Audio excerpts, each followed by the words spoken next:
Kekayaan itu bukan merupakan sebuah celaan.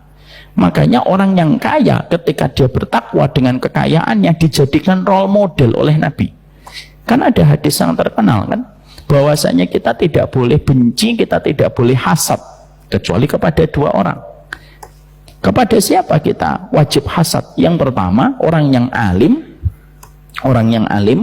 yang dia menggunakan ilmunya untuk berdakwah dan menyampaikan kebenaran. Yang kedua, orang yang kaya raya yang menggunakan kekayaannya untuk bermanfaat di jalan Allah. Nabi sampai mengatakan, la hasada illa fisnataini, kamu tidak boleh hasad kecuali kepada dua orang itu.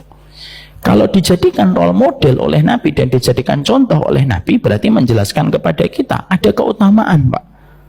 Makanya pilihan untuk anak-anak kita itu ya cuma dua. Kalau tidak menjadi orang yang alim, yang menjadi orang yang kaya, yang dipilihkan oleh Rasulullah SAW karena keberkahan harta yang dia putar ketika memberi manfaat kepada banyak orang. Ini yang kita harus mengerti. Makanya ada hadis indah betul hadisnya ini. Hadisnya ini saya bacakan salah satu hadisnya.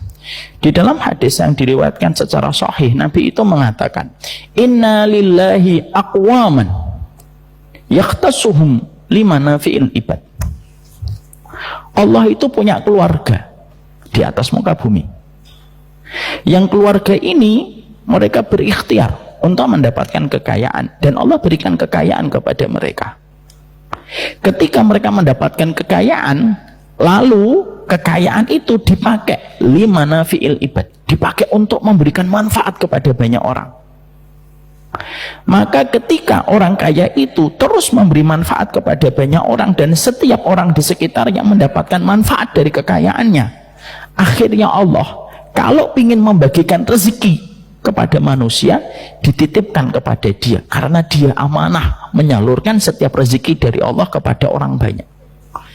Selama orang itu terus jujur di dalam dia menyalurkan setiap amanah yang Allah berikan, tidak pernah ditahan, setiap dapat di-share, setiap dapat dibagi, setiap dapat dibagi, dan setiap orang itu merasa bahagia dengan manfaat yang diberikan sama orang kaya itu, kata Rasulullah, itu keluarganya Allah. Dan selama dia terus memberikan manfaat, selama itu dia menjadi distributor nikmat dari Allah. Selama dia terus memberikan manfaat, kata Rasulullah.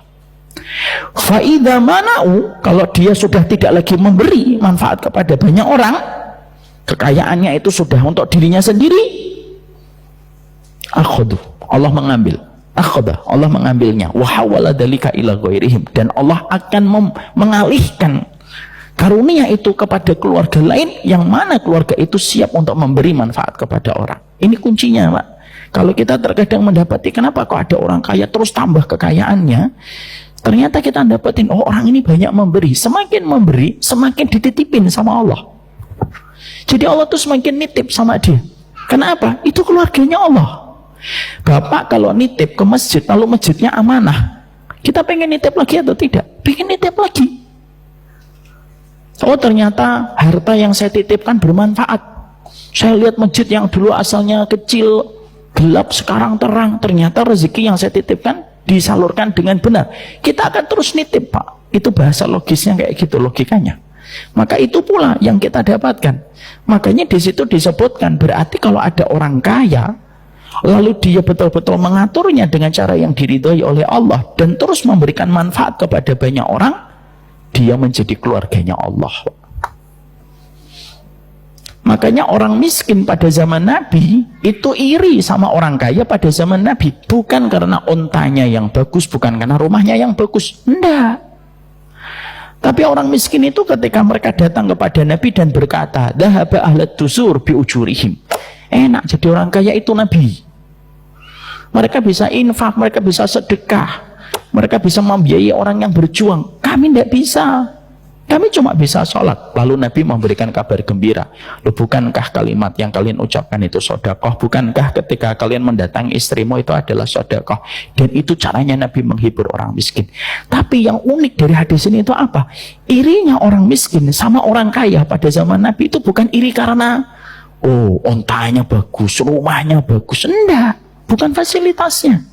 Tapi irinya orang miskin pada zaman Nabi itu karena orang miskin itu melihat orang kaya pada zaman Nabi itu betul-betul memberi manfaat kepada banyak orang.